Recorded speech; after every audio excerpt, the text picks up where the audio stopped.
With cooler temperatures here and more winter weather on the way, we may find ourselves seeking the indoors to stay warm. During this time, not only do us humans value warmth and shelter, but so can your plants. Alan Prather, the director of Beal Botanical Garden on Michigan State University's campus, sits down with us. Alan, with Michigan's weather, what is the significance in plants seeking dormancy this time of year? Thanks for having me, Taylor. That's a great question. Plants like to protect themselves just like everything else, and so going dormant in the winter is just their way of avoiding having to deal with the snow and the ice and especially the super cold temperatures.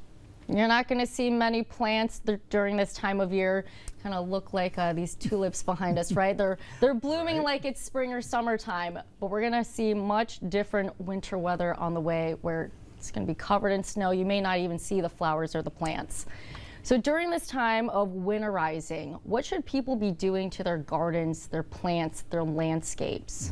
Yeah, it's also a great question. Some of the things you can do to winterize your home, your yard, your plants, is to really tender plants you want to either take inside. Those would be things like dahlias and gladiolas.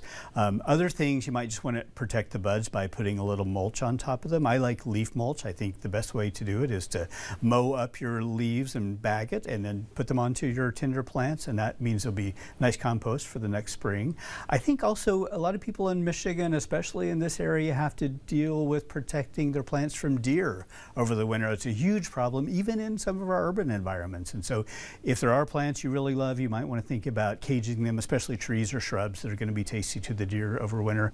Anything else that people can take action on now to get their gardens and plants and the soil ready for spring? I think the other thing I would say this time of year is great for, and it's one of the things we do over winter at Beal, is we do our heavy pruning over the winter. This is really a great time to prune trees and shrubs because they pull their energy down into the soil, into the root systems, and so when you trim them this time of year, they're not really losing as much energy as they would if you were trimming them with their growing. So anytime between now and February, maybe very early March, is a really great time to do pruning as well.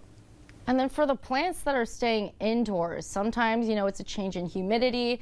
You still want to make sure you get that moisture and that sunlight for them. What recommendations do you have for plant owners to keep those indoor plants thriving? I think one of the challenges with that especially is overwatering. There's a tendency to give the plants too much water and then the roots rot. Another thing to keep an eye out for though in winter plants is that you want to make sure they get enough sun, even in a window in Michigan, right? It can still be dark all winter, so sometimes you might even need to add a little supplemental light with a light box. So have those resources, those tools, the little supplemental aids ready for the plants, whether, again, that's indoors or outdoors. Alan, thank you so much for joining us on Mid-Michigan Matters. Great to be back again, Taylor. Thank you so much.